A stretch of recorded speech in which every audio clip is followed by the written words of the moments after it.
Ow! Hi, everyone. Welcome to Res Dog Walkers podcast. I'm your host, Dallas Smith.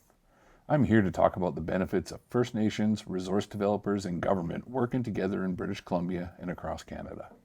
When First Nations communities are healthy and have opportunities, we all benefit. This podcast has been launched alongside the BC Indigenous Resource Opportunities Conference, BC IROC, happening April 24th to 26th, 2024 in Nanaimo, BC. Save the date and visit our website at www.bciroc.ca to learn more. My guest today is I was going to say famous, but maybe more infamous, BC Mike McD, who I couldn't find you on Twitter. Mike McDonald, welcome to the show. Oh, thanks, Dallas. I should be there. Maybe it's called X now. Maybe that's where you were confused. That could be it. I have a hard time keeping up with these new appliances and stuff. As you know, when I created my Twitter account, Nick Facey set it up for me and actually ran it. I got a question though about the show. I'm not even sure I should be here because I'm actually a catwalker. So I've become that guy. Moved to the city. I've got a little cat and a little harness. Nice. Well, if you get a purse for it, I'll stop you. But to each his own. Till Cappuccino sucking, concrete condo dwelling, cat walking. Jerry Fernie rolling in his grave. Hotel Pacifico hosting. Yes, that's right.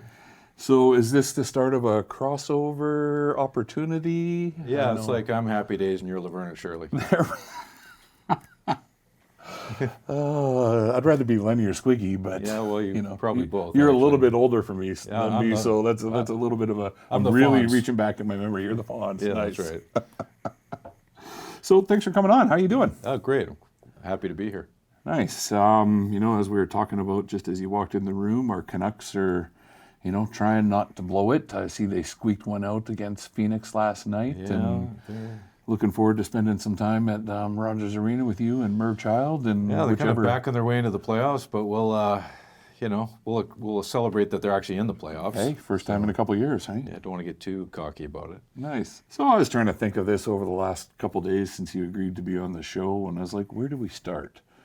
I've known you very well for the last, 10 years or so, 8 years or so, and got to know each other really well in 2017. But I think I'd like to start with just First Nations in politics. This is a First Nations podcast. Yeah.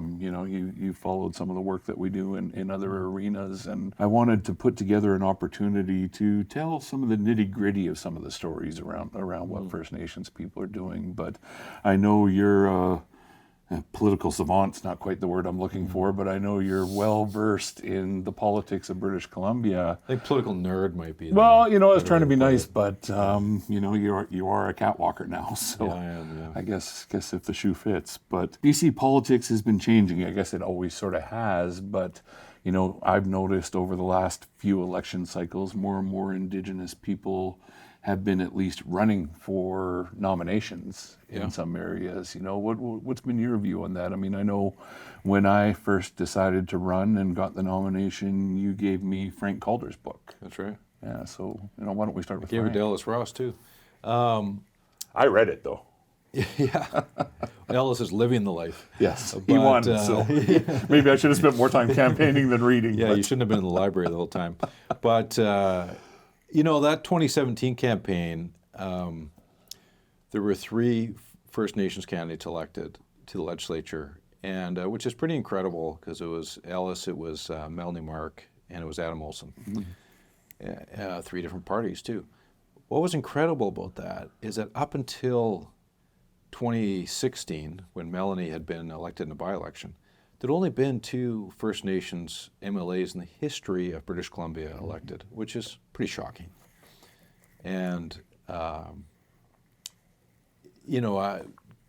now today there's more Indigenous candidates running and more getting elected, but, it's pretty amazing when you go back to the year that First Nations, were recognized in terms of receiving the vote in a provincial election, which was 1949, before the federal government recognized it. Frank Calder was elected in the riding of Atlan, which was essentially overlapped with Nisga'a territory where he was from, but also Tultan. And Frank Calder won as a CCF candidate. And but for one term, he represented that riding for 30 years. And during that time, he launched the Calder case, which was earthquake and jurisprudence on land title. And we never talk about Frank Calder. No. You know, like he's one of the most interesting figures who served in the BC legislature. And we talk a lot about the white dudes who were premiers over the years and others, but we don't talk about Frank Calder. If you go to the BC legislature, you cannot find any tribute to Frank Calder at the BC legislature. There's no statue, there's no painting on the wall or anything like that I've ever seen. And I think it's an important story to tell, you know, people in British Columbia, that history of him as a single First Nations MLA for decades. And what he went through. He briefly served in cabinet under Dave Barrett. He actually switched parties in 1975 and got elected as a Socrat. Famously lost in 1979 by one vote to Landslide Al Passarell, the NDP candidate. And the story goes that he was so busy campaigning that he and his wife didn't get a chance to vote. That was the end of his political career. But he had a damn good run. It's funny because, you know, when you go to the campaign schools I'm sure it's regardless of what party, everybody has that story about one vote. And to hear that Frank was a victim of his own success to a certain point. Well, as I say, he had a very good run, and he left a pretty significant legacy. Not many followed in his footsteps until recently. There was Larry Ganu, who also Nishka, who ran in 1986 and was elected for the NDP in the same riding of Atlan. But then they redrew the boundaries of the riding. So in 1991, that riding kind of disappeared. It got absorbed into a different riding, and he didn't run again. And then there was no First Nation candidates elected until Melanie Mark, his by-election. So, but now there's Adam Olson, there's Ellis, there's Joan Phillip in the legislature. So that's good to see. You know, watching that change start to happen, I think the closest we got was when Ed John was appointed deputy minister. He's minister of Children and Families under Glenn Clark, was it? Or was it Harcourt? It might have been Harcourt. Yeah. Boy, no, it was. Was it Glenn Clark or Ujjal Dosanjh? Ujjal, okay. Yeah, it was right towards. I think it might have been Ujjal, but that was an interesting tactic, where it's the same as today. The lieutenant governor, on advice of the premier, can appoint anyone to cabinet. Dallas, you could be appointed to cabinet today. Why do you think I'm so nice to so many successive premiers? You don't actually. It's the governor generals that need to talk nicer too, I guess. Some people may not know that you do not have to be elected to be a member of cabinet. That's kind of how I'm going about my doctorate. I'm just kind of keep working with universities till someone feels sorry and is going to give me one. Yeah, it's kind of like being an honorary academist. Honorary doctor is probably the best chance you've got. But and Stan Hagen had one, your old buddy. Yeah. But Ed John, that was a way to get Indigenous representation in cabinet. And Ed served as Minister of Children and Families for a certain period of time, might have been a year. He couldn't attend question period. He could not, because he couldn't be in he the could house. not be on the floor of the House, so he was up in the gallery just observing.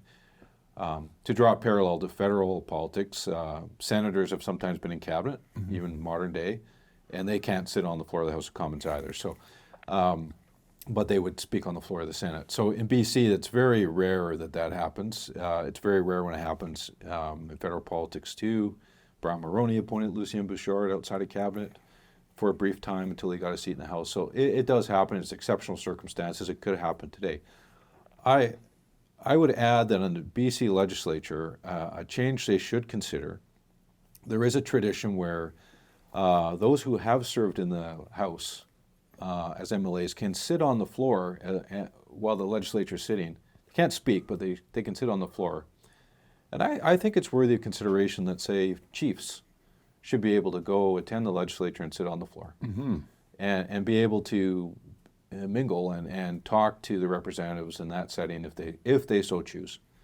Maybe there's even, sometimes a foreign leader will come to visit, like, for instance, the Prime Minister of Canada may come to British Columbia, a foreign leader may come, and address the legislature from the bar of the House. Maybe that's something First Nations leaders should have that ability as well.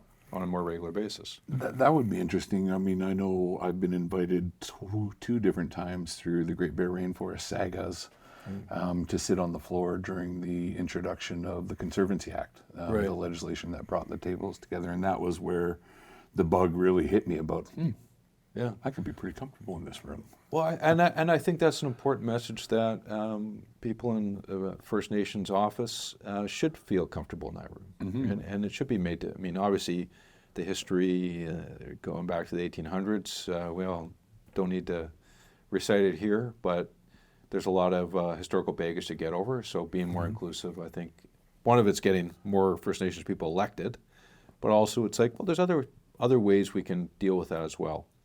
And just to kind of go in the old vault here, the state of Maine actually has 2 seats on the floor of their legislature or their Congress or whatever they call it for the 2 tribes of Maine. Oh. And sometimes they choose to take up the seat and sometimes they don't. But that's an example of some kind of creative things that from history that have been used. The U.S. House of Representatives has seats, non-voting seats, for their territories, like Guam and Puerto Rico and places where it's not so much having a vote sometimes, it's just being able to be there, have a say, be heard. So I think there's a lot more creativity around our parliamentary institutions that could happen involving First Nations. That'll be interesting to see if DRIPA and UNDRIP start to actually wedge an opportunity for something like that open. We have a mutual friend in Gary Waters, who there is a German government delegation that came through BC a couple years ago, and he asked me to come talk about First Nations issues to them, and they let us know that in Germany's government house, they actually hold a couple seats for Indigenous German people. I'm not quite sure what that means. I haven't done any follow-up, but I know they asked us, why don't you have any people in government? It's like, well, we haven't been able to get elected. We're only 4% of the population. It's an uphill Well, you know what? battle, You should get the new ambassador to Germany, Canada's ambassador to Germany, to invite you over, and so you can do your doctorate on Indigenous representation in Germany. Definitely, I think that's a good idea. With a little detour to the Bavarian beer gardens. Yes, I think so. Maybe during October. Yes. Yes. No, I think that would be a good time. It's funny you bring him up. I mean, 2017, we got close. You know, I know you came up and helped me with my campaign, and Tide was going out. Tide was going the wrong way a little bit. I was going to tease, Christy Clark's supposed to join me on one of our upcoming episodes, and I was going to tease her and say she got heavy by the end of the campaign period, but such a learning experience. Be careful how you phrase No, that. totally. Such a learning experience. But, you know, I had Miles Richardson on the last podcast that I did, and he took a run in 2006, I believe it was, or 2004. 2004. 2004 when Paul Skeena. Martin made his run in Skeena. And he talked about the learning experience of that. And then Let me ask you a question based on Miles' experience and your experience. So Miles ran in Skeena, and that riding, federal riding, has a very significant First Nations population, might be 30%, 35%.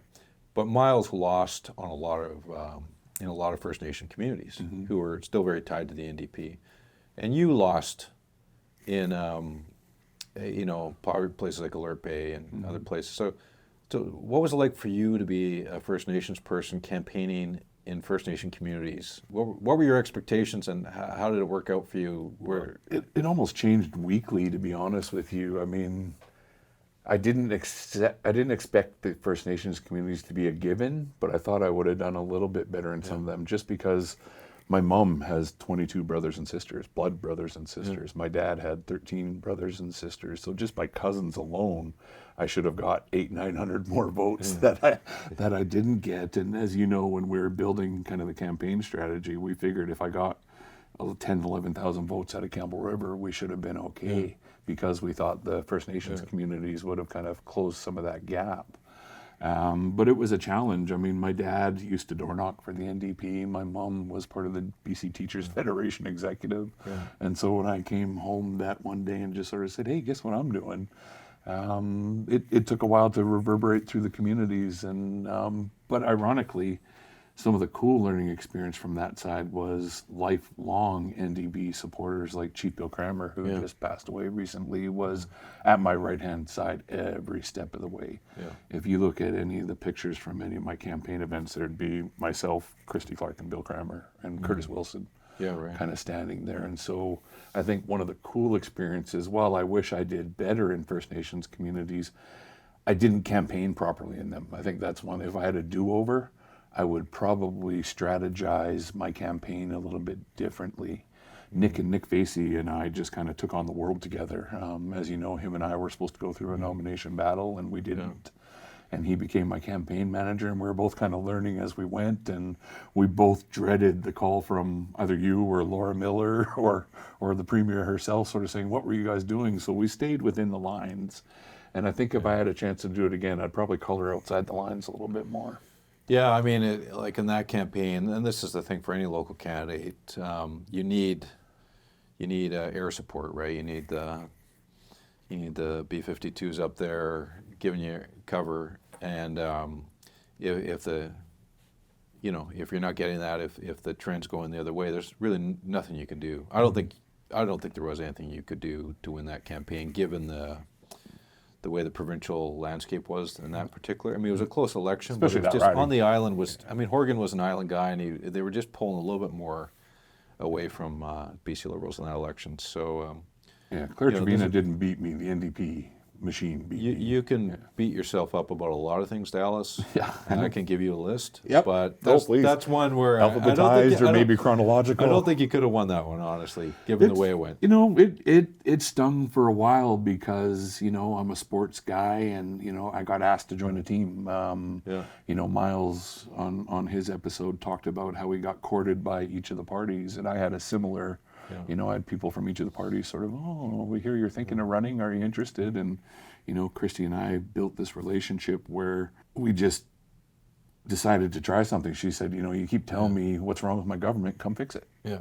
And so I took it's her, important took her that up people on like that you challenge. step up. Yeah. And as we talked about a few minutes ago, there haven't been a ton of First Nation candidates invited into the process over the years, but those who did get elected made a huge impact. Another guy I wanted to mention on the federal level is Len Marchand, who was elected in '68 as a Liberal in Kamloops, and the only Liberal ever to be elected in Kamloops since then, too, incidentally.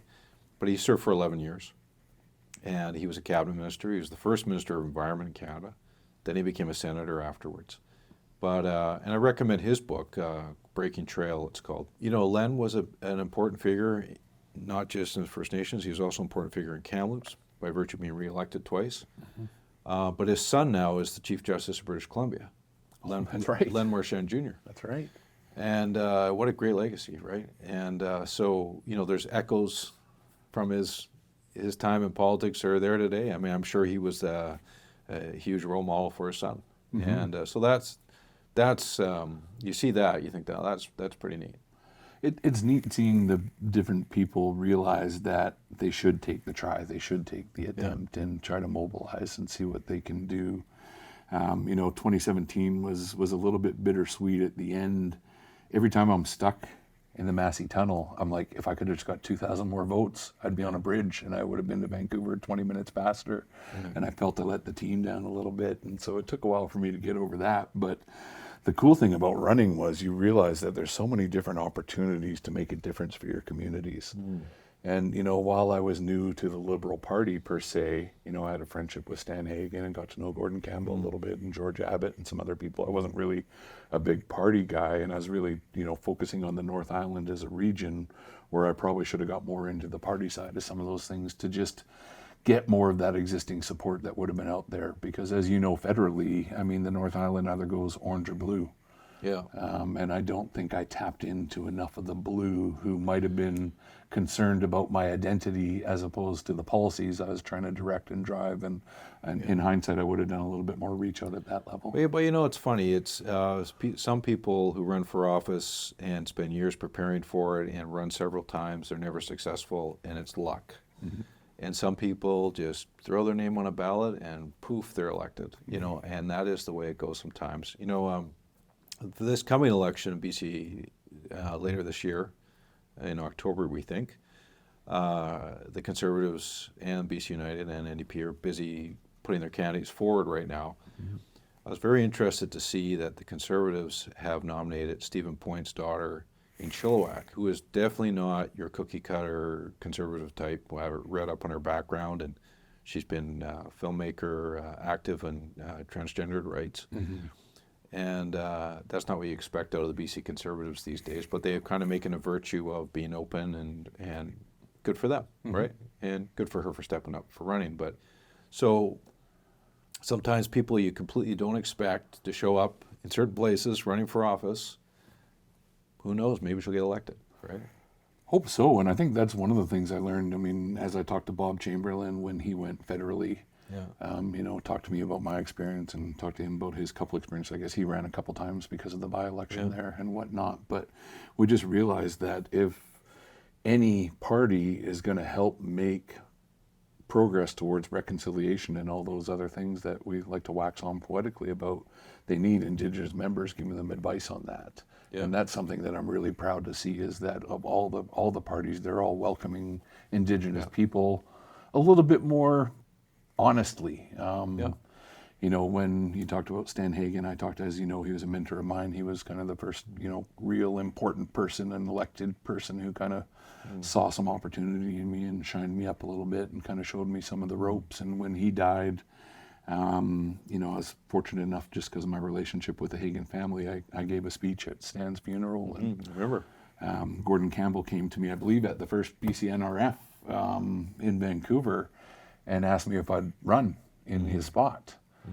And I was like, oh, this has gotten real quick. But I was still kind of young and hadn't quite, roughed. I hadn't smoothed some of my corners and some things like that. And so I respectfully declined when I found out that Don McRae was going to run, who was also a good friend of mine. And I thought Don would be a good voice for the Comox Valley. But that was my first taste that got me interested, that someone like Gordon Campbell could sort of say, okay, I think you could help me achieve what I'm trying to achieve.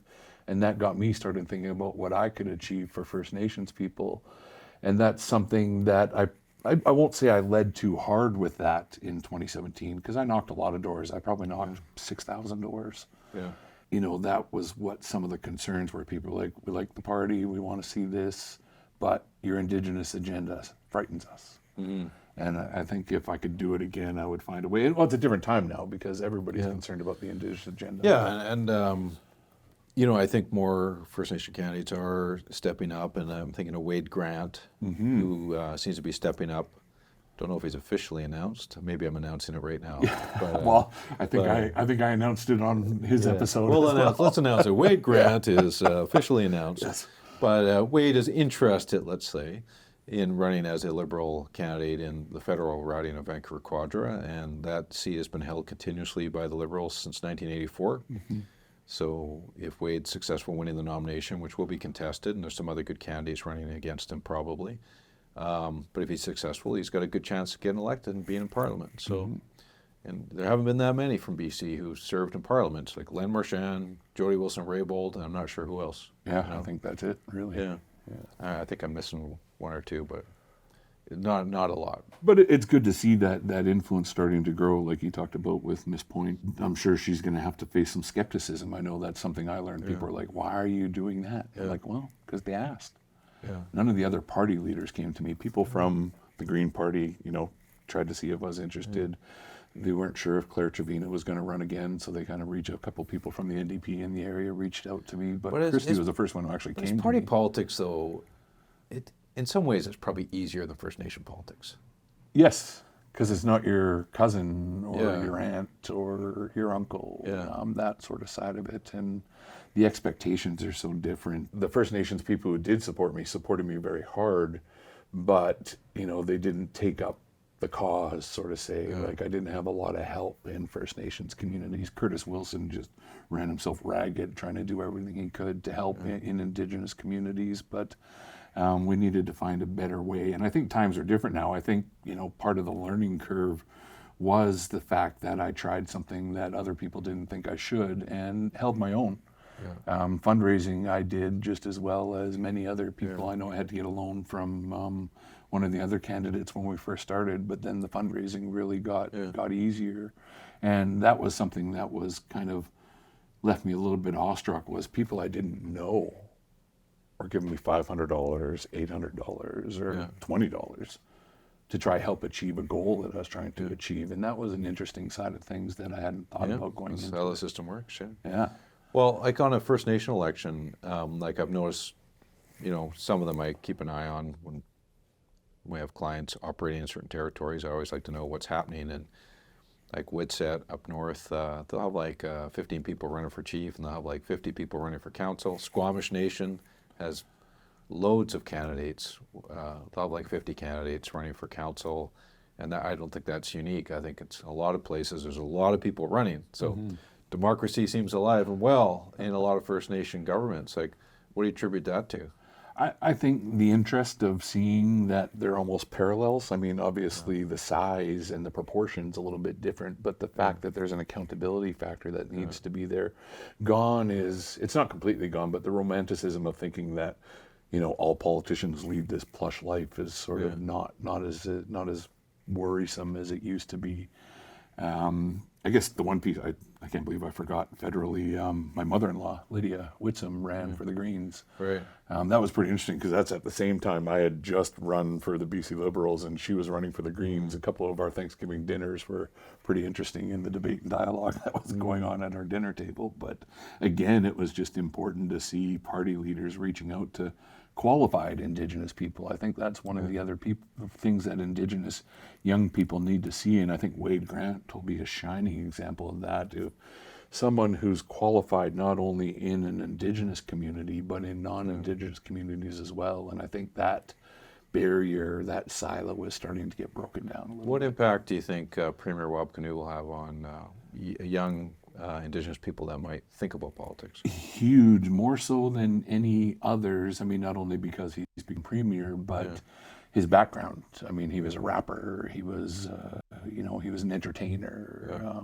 He's understood. He's walked the path. He had already sort of done a lot of those things. And then as he became a family man and started changing his priorities, he became this effective leader and just continuously kept working until he got into the seat. I know I was in the legislature in BC.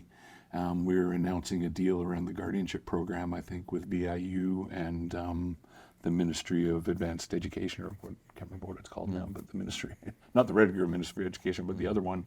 And I had to give a shout out to Wab just because I was so happy. I mean, I've met him a couple times. I don't know him, but I've met him at a few conferences and shook in his hand and whatnot. But to see that he's achieved something that is just unachievable for most people in general public, let alone a First Nations person who's had to go through the battles and tribulations that Wab has, I think there's going to be nothing but good things. And watching him, how he manages himself since he's become premier, he hasn't changed yet. Maybe that comes in after, you're able to do some things and put your own stamp on your government, but he's still sort of the same guy. One of the coolest things I've ever seen Wab do as a witness to the TRC, the Truth and Reconciliation Commission, when he stopped, was it Palmer's, or what was the ex-premier of Manitoba? Anyway, when he stood up and says, I got to stop you on that. As a witness. Palliser, But just to be able to do that with grace and not be ignorant or be aggressive about it, but just to be educational, but to have the courage and the accountability to stand up for what he's been believing in, I think helped him win over some people in Manitoba. Like, he just slowly brought people towards where he was trying to go when he got there. It's a big historic election, and we've had in BC, we've had Ellis took a swing at it and finished second for leadership of his party, and Adam Olsen has been the interim leader of the Greens. So we're starting to see that here in terms of leadership positions, so that's encouraging too. And I shout out to Adam Olsen too, like, he's been a really effective member of the legislature. Definitely. I mean, his question period, I guess, is kind of silly from time to time, but the way he carries himself and how he's brought forward some important issues, not only to his riding or his party, but to Indigenous people and British Columbians has been very, very, it's nice to see that growth. Yeah. and have them do that. I got a question for you. What do you think of an Indigenous party? I mean, I know I've been asked to try Shepherd. I even had a couple investors say, you know, why don't you try put one together? And I declined the opportunity. I wasn't asked to be leader or anything like that, but I was asked to bring some people together to start talking about it. But I just thought it would add to the divisiveness of where we already are. Here we are trying to crack mainstream politics, get taken and accepted in parties, and then to, you know, be seen as, well, it didn't work there, so let's make our own party. I just didn't see enough fast growth in that. But what's your thoughts on an Indigenous party? Well, I think within our system, first past the post, I think would be very challenging to get representation, because, you know, the Indigenous population, First Nations population in BC is probably like 5 or 6%. Tops. Yeah. So in some ridings like Stikine or North Coast, it's much, much higher, but even still it's minority. Are you able to draw support from outside of Indigenous people? And, you know, probably not, right, in a significant way. So to what end is the party? Is it just there to influence the other parties, or is it there to actually get people I contemplated to get 10,000 X followers, but just beyond my own social media dreams. Well, you know, there was, I can think of one example, going back into the archives here, in 1991 in the riding of Bulkley Valley Stikine, which is part of that old Atlan riding, but also some other areas of the north, kind of the Chaco area. Herb George ran as an independent. Oh, that's right. And he got about 10 or 12% of the vote, and drew a lot of votes away from the NDP, actually, because up there, Gitxsan and Wet'suwet'en heavily favor the NDP. So that's an example of an Indigenous candidate that ran on a set of issues that were very focused on First Nations. And he got a significant piece of the vote, but nowhere near winning, right? So, I mean, you talked to Miles, and Miles running as a Liberal, but I think that if he'd run as a kind of Indigenous party, I'm not sure it would have worked out any better, because the NDP been in those communities for a long time, and there's loyalties there, right? So I don't think that's the right vehicle. The loyalties thing is interesting, though, because I had a lot of people come to me after and say, sorry, it would have upset my grandfather or my uncle if I voted for you because they were NDP supporters. And I said, why? And they're like, well, honestly, don't know why. We've just always been told to vote that way. And so that's one of the conclusions I came to about the Indigenous side. But also, if you look at Indigenous candidates who've run for all the different parties, trying to build a platform between those leaders who would actually be willing to do it, I think even you would struggle with that. My perception is that the diversity of opinion within First Nations communities is as broad as it is in the rest of society, right? So the difference between, say, how Alice Ross approaches issues and Joan Phillip approaches issues are extremely different, right? So the idea that you can just bring them all together and vote as a monolith, I don't think is realistic. No, for sure. The Joan Phillip one intrigued me just with, obviously her husband playing a role in the work that he's done, and the graciousness and how she's approached the work that she's been doing. She's really delightful to talk to because she really cares about the region and the area. She's from, her family's had long ties in the area and whatnot.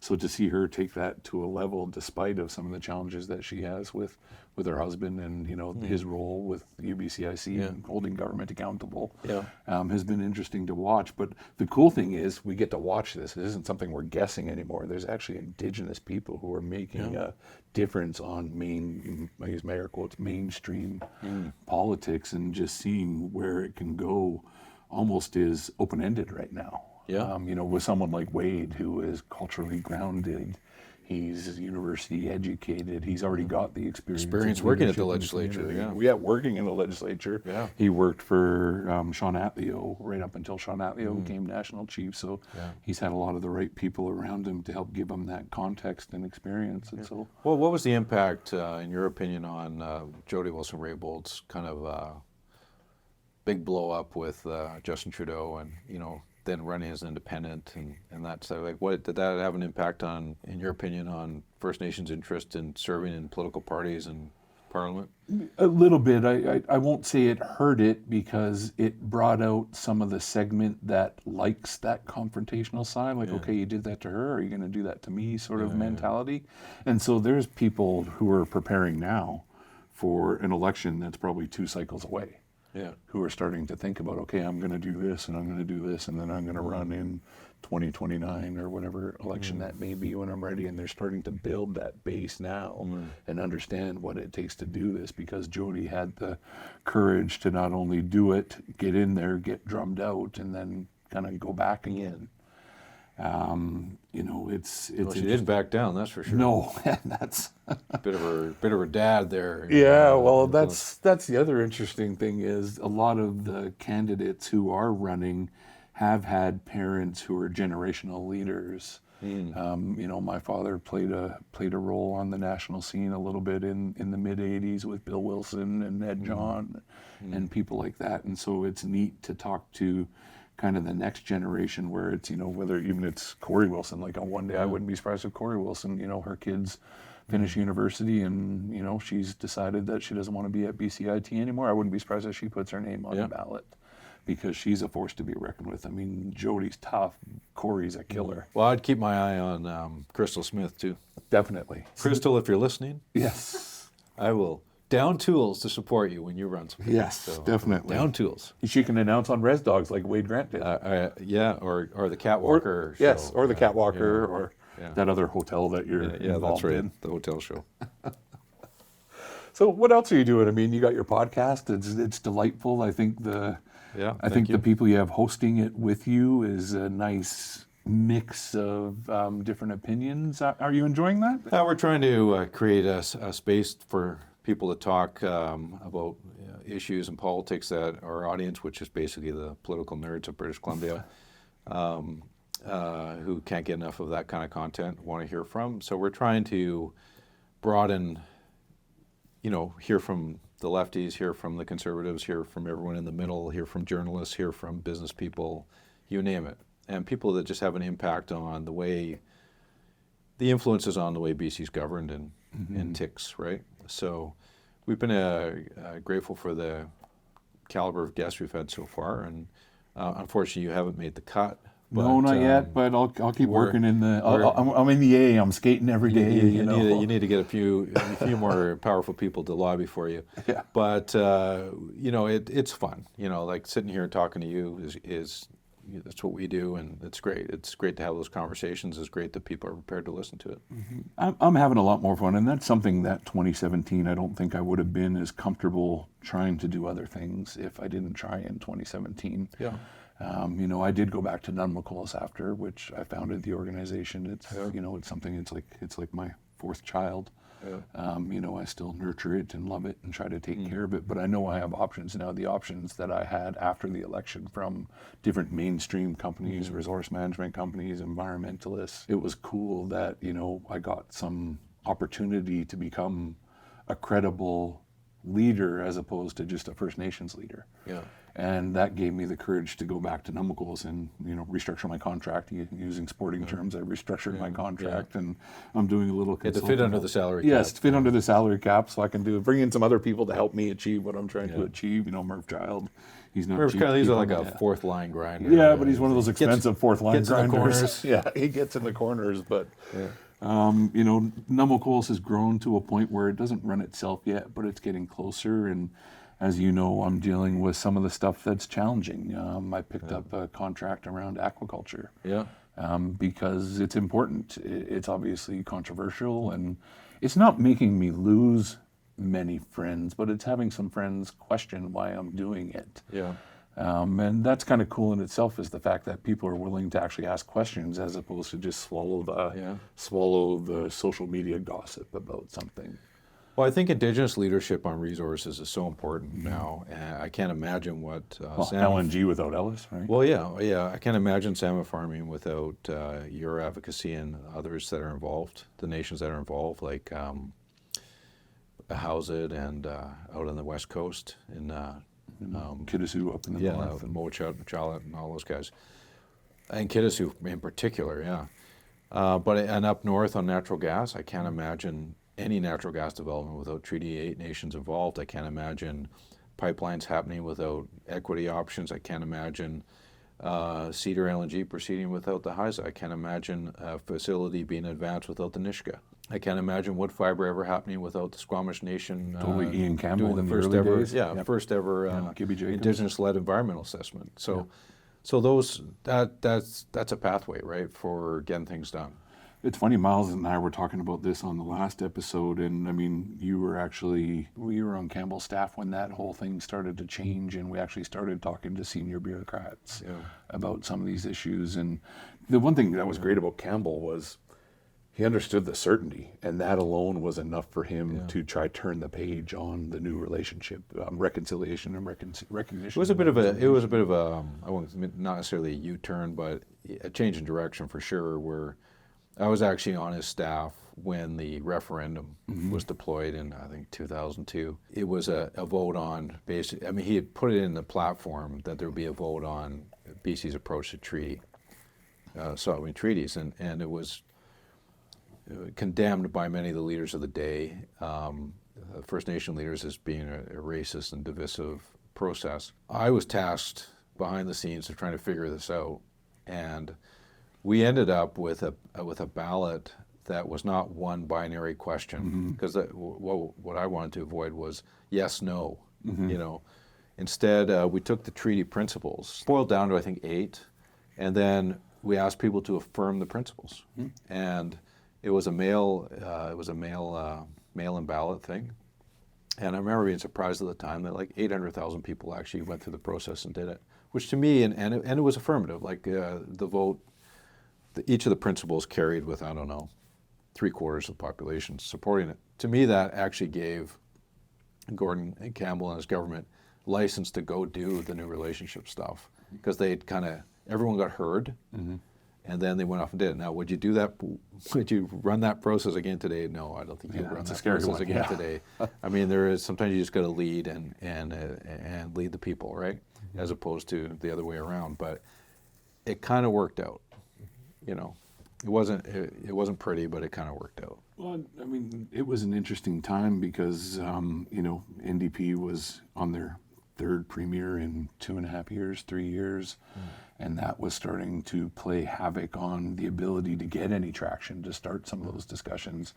And I remember Art Sterrett and Gujau invited me to a meeting with Gordon Campbell before he got into office, and they talked about how the Great Bear should play out and different things like that. And so I won't say there is any deals being made, but there is definitely discussions that were committed to take place after the dust settled. And so, you know, Campbell went and did what he had to do to get his mandate, and then things just kind of took off, and that was an interesting time. Yeah, it was, and a lot of the backdrop back then too, in the late 90s, was the Nisga'a Treaty, and Glenn Clark's government had advanced that, and they got it done. And Gordon Campbell's opposition strongly opposed it. And I think if they went back on the time machine now, they'd reconsider that. Or how they opposed it, or what they opposed it for. You know, I do recall though that there was a MLA who I was quite close to at the time, Clive Tanner, who recently passed away, from Sydney. If you've ever been to Sydney, Tanner's books, that was his business. But Clive felt very differently than Gordon on that particular issue, even though he's a strong supporter of Gordon's. And, you know, went with the NDP on that. There were always people within the party that, you know, weren't completely comfortable with where the party went at that time. And then the party eventually came over to their side of the discussion. So, I mean, the party politics side of that's interesting. I know when I first started, you know, officially going to functions, I felt almost like the first day of school, like, okay, who's going to be my friend? Who am I going to talk to? Who am I going to hang out with at recess and that sort of thing? And the way I was embraced by a majority of the party was very awesome.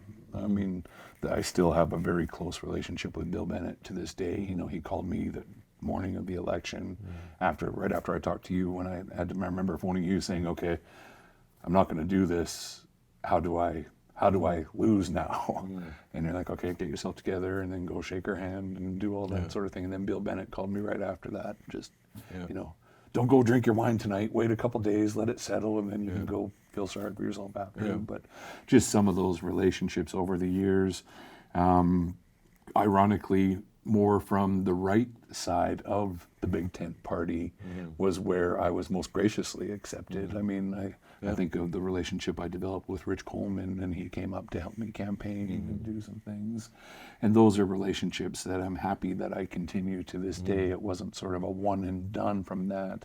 I don't know if it's a one and done with BC United. I mean, I'm not declaring myself eligible for this election in October, but I wouldn't be surprised if I take another shot at it. Oh, well, breaking news. Yeah. Jeez. Well, You heard it here first. There's a role for dog catcher up in Sayward, Well, so you you might know, want to give that a shot. The ironic thing is, I've had the same job I've had because I built the organization.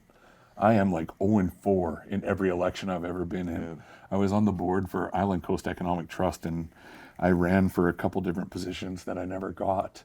But they realized they needed the First Nations guy in the room to talk to, the finance committee and to go to meetings. And so they created that large position for me. Diefenbaker lost like 8 times before he ever got elected. Became prime minister, so there's still hope There for we you go. yet. There's still There hope we for go. you yet. Well, I'll focus on that honorary doctorate first. Yeah, I'll I just think keep so. having golf tournaments for VIU, and eventually North Island College will be granted university status, and then Probably. maybe I'll be set. I'll get those little letters behind Yeah. my name. So when my book's finally finished, I'll be able to add those Yeah. little letters onto it.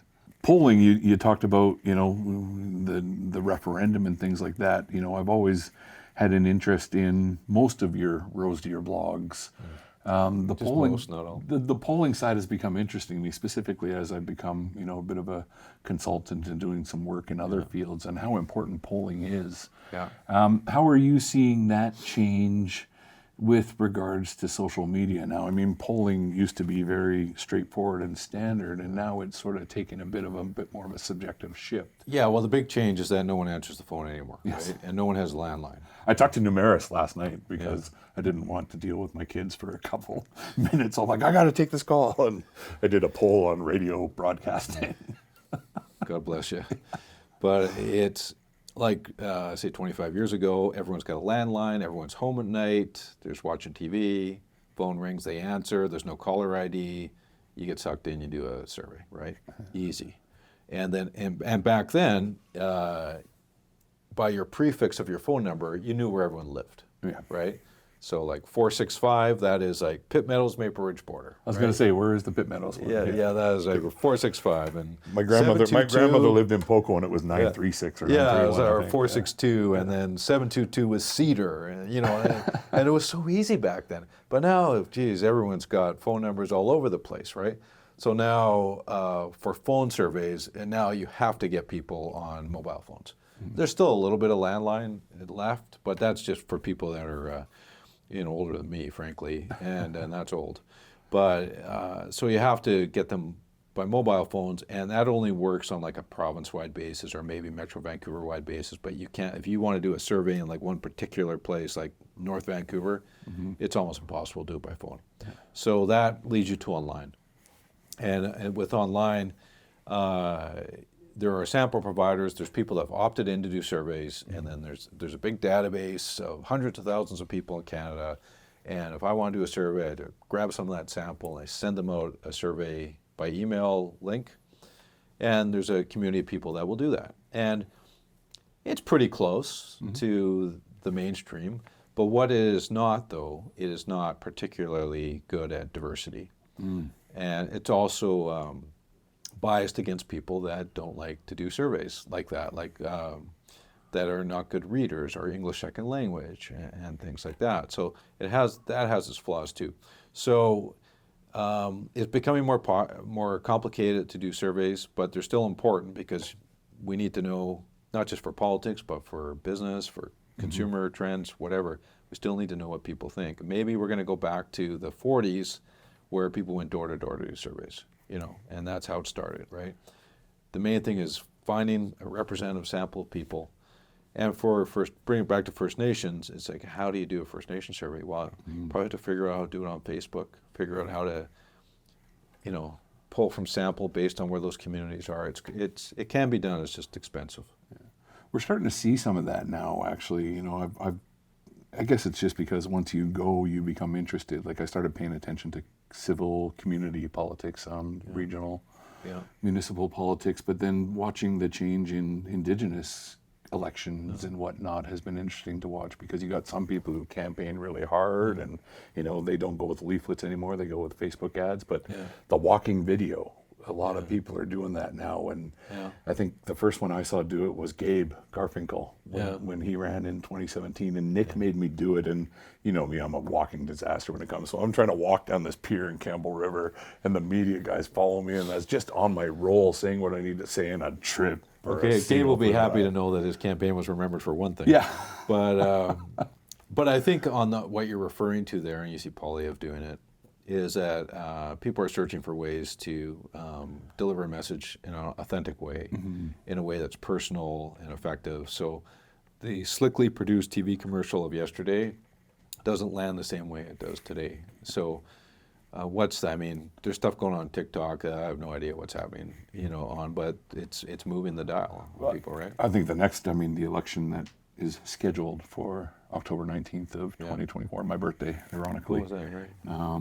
It's going to be interesting to see Are you just the looking next for evolution. David Eby majority as your birthday present? Well, you know, I'm not sure. I found a working relationship with the man. That's the one fortunate thing over my career. There you go. I've had a close working relationship with all of them since.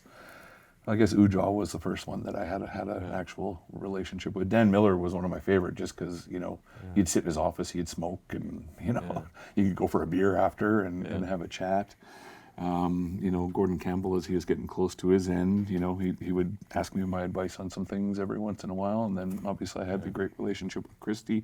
John Horgan and I, you know, after the election, because we went after each other a little bit, he got a couple of my chiefs to endorse him, and a couple of things that was like, oh, okay, I forgot this is gloves off stuff. This is real politics now. And so I took a couple shots at him, and Laura Miller made me take a couple of them down off Twitter and things like that. But then when the dust had settled, you know, him and I were in a meeting on something that Nunwakos was involved in. And he sort of said, can I talk to you for a minute after? And I'm kind of like, oh, shit, here we go. Like, he's going to lay into me a little bit. And he says, hey, things happen. I'm glad you run, but you're still a First Nations leader, and look forward to working with you. And I was just like, okay, it's nice. It's nice to see that camaraderie side of the politics. I mean, I know everybody wants to think every party hates every party and all that, but that's something I learned from Stan. You know, Stan went through his health ordeal, and then Carol James went through hers, and they, you know, bonded a little bit over some of that. Yeah. It's nice to see the human relationship side of that, but I don't really see much of that going on right now with everything that's happening with, you know, John Rustad, who I worked very closely with when he was the Minister of Aboriginal Relations. It's interesting to watch that play out, and to be honest, it's made me a little nervous about, okay, who should I be seen talking to, and who should I not be seen talking to? How do you deal with that? Because you know everybody. You everybody. damn well want to, as far as I'm concerned. And so should anybody, right? But you know, it's like a primary right now going on to who's going to represent the right side of the spectrum, and they're kind of stalemating themselves, and it's mutual assured self-destruction, which will only benefit the NDP, and. There's still 5 months. Anything can happen. There are precedents from history where parties have come together, or one party has absorbed the other. Reform and BC Liberals. Yeah, I mean, there's different ways it can come together. Sometimes it requires an election to sort it out. Sometimes it can happen before the election, right? So, yeah, you know, there's lots of examples to fall back on, but. It eventually comes down to willing players, people willing to do something, you know, and if they're not willing to do something, it's hard to get them to the right place. So right now it looks like they're both believing that they can do it on their own. I think I'm going to be like my nephew. My nephew doesn't have a football team that he follows. He just likes different players throughout the league. And it's a bit of a cop-out, but that's kind of the way I'm going between the next provincial and federal election. Is there's just a lot of individuals that I'm going to support as hard. Like there's a young man running in Comox Valley for John Rustad, who helped me a lot, did, you know, those 6,000 doors that I knocked on. He was beside me for Damon's Grace. Okay. Yeah, just a young fellow. I think he's in his mid-20s, but he was there every weekend, and he would bring his friends out to come help knock doors and all that. And so well, it matters. I feel an obligation to kind of pay that back a little bit and come help him do some fundraising and things like that, even though I don't really have a picked horse in this race yet. But the race is still a while away. Yeah, well, not too far away. But. No. So one question, I mean, you can't say Cam Neely, favorite Canuck. Merv Child's been wondering this, and so I'm going to use this to mess with him a little bit. But from my childhood, it was Don Lever. Okay. Number 9. Which is why I have a number 9 jersey. But not for Andrew McBain? no. Is JT Miller 9 now? I think he is. I think he is at 649 line. Yeah, right. So that's a worthy. But we should bring Don Taylor, and Don Taylor's just in the studio next door. But right I'd say all time, I am such a huge fan of the Sedins. Nice. Like those guys, both of them, such not wonderful players, just raised the game in Vancouver, obviously, but such good pillars of the community. Unbelievable. I had a chance to be at the Canucks alumni Canucks alumni lunch last year, and we had Daniel at our table. Like, what a gentleman! Like, just. I'm glad you didn't send me that picture because, for those of you who don't know, I get invited to his ICBAs. Yeah. They always have someone from the Pro Football Hall of Fame come give the speech at their dinner, and Mike sent me this picture of him and Troy Aikman that just still haunts me to this day. But Terry Bradshaw and Howie Long coming up next month. So nice. I'll have to take you up on that invitation. Every time I get invited, it always seems to be something. I didn't exactly invite you. No, you're just rubbing my nose in it. That's right. That's right. Mine is Kirk McLean. I mean, the Sedins are the Sedins are awesome. That's a game changer for sure. I was in Calgary for Game 7 in '94 with the double pad stack. I got the shit beat out of me in the bar that night because I was wearing my Canucks jersey. But that was a really cool one for me because there's a couple carloads of us that kind of drove up there, not knowing each other, but you stop for gas and, hey, you're going to the game? Yeah, we're going to the game. And you get there, and we were all sitting at where the Canucks came out to get on the bus. And I had my shorts on, and we're all had a few beers and us having a good time, and we're just getting autographs. Babbage comes over and says hi, and then Gino comes over, and I knew Gino a little bit because he was involved with the AFN, and my dad's fifth wife, sorry Dad, was neighbors with Gino in Manawagi. And so Gino's like, hey, I'm getting him to sign my leg, and so Gino's like, can you just sit on the hood of this car? Gino takes my leg and takes it on the bus and gets like 15 different Canuck signatures on it. And my prosthetist bought the leg off me. He's like, I'm going to make you a new leg. This one's staying in my shop.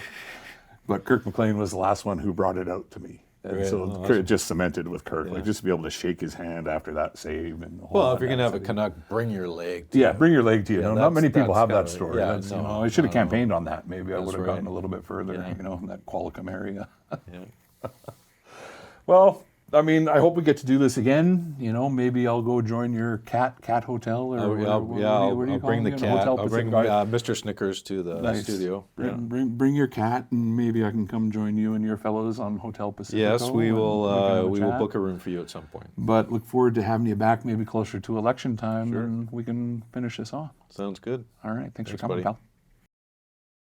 Thank you so much, Mike, for being here today. It's always nice to sit down and talk professionally, but to be able to do that with a friend is something that I always value. Thank you for being on the show, and thank you, listeners, for tuning in. Don't miss out on the 8th BC Indigenous Resource Opportunities Conference, BC IROC, coming soon to Nanaimo, BC, April 24th to 26th, 2024. Since the beginning of the conference series, many successful partnerships now exist that bring significant benefits to First Nations, resource developers, businesses, and all levels of government. BC IROC lays the foundation for future partnerships and benefits for First Nations and the resource sector. Visit our website at www.bciroc.ca to learn more. Yo ho hey yo,